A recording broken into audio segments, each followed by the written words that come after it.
So let's switch to demographics. You remember this guy, of course, Live Long and Prosper. And you may have seen this on Time magazine maybe about a month ago. This is about the whole thing about living longer. And obviously, we're all interested in living longer. What I want to look at are the financial implications of actually living longer. So, in the last 100 years, over here we're looking at 1950, and over here we're looking at 2050.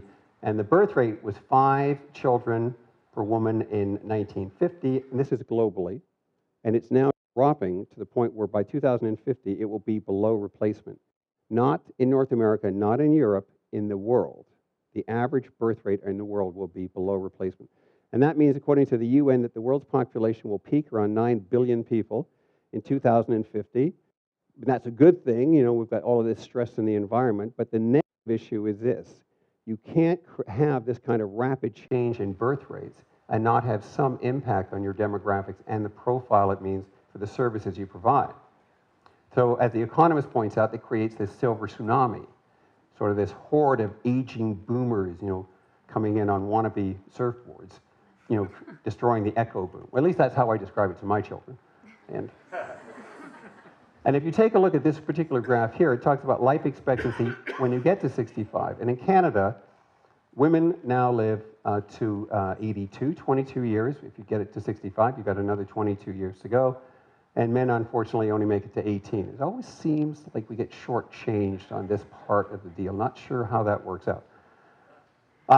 The longer you live, of course, the more your healthcare costs are going to rise. And in this particular case, you can see at the top of the graph on the right, over there, North American, and specifically that really means US, not Canadian, healthcare costs consume 15% of annual GDP.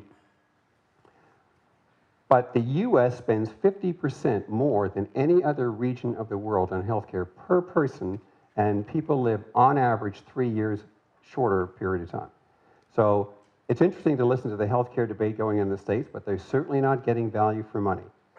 You know, whether it's going to the lawyers or not, I really have no idea. And the other interesting thing I notice about these two slides, I love the kind of the images they have. You notice on one slide, you've got this woman, and she's kind of doing the macho bicep curl thing, right? And meanwhile, the guy over there, he's doing the yoga Pilates pose.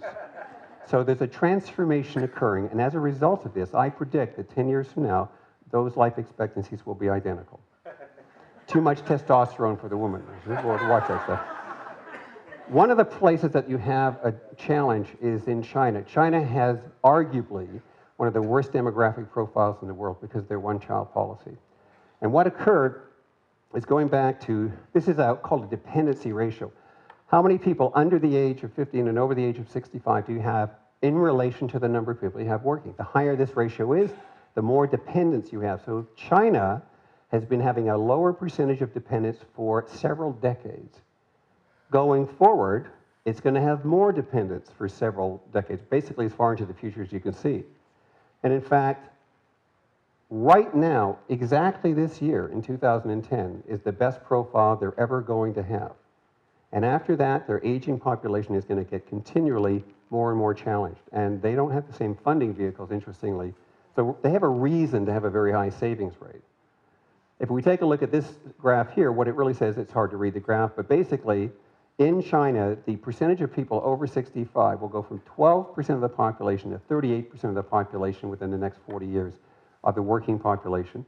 And that means instead of being 8% better than the US, which it is today, it'll be 5% worse in a stretch of basically just over a generation. That's just part of the impact of the one-child policy. And of course, this quote I find really interesting. This is an anonymous quote. I actually thought somebody actually said this quote, but it says, aging is bad, but consider the alternative. Fair enough. If you take a look at the issue of liabilities, healthcare is only one, pensions are another. This graph here shows the life expectancy and the pension age in 1935 when Social Security was introduced in the US and what it is today. Now, of course, if you look at the 1935 graph, the point is this. Anybody can fund a pension that starts 3 years after you're dead. You don't have to be a really good investor to manage the money here. You know, it works quite well actuarially. Obviously, they had a small problem changing the pension age after people started living longer.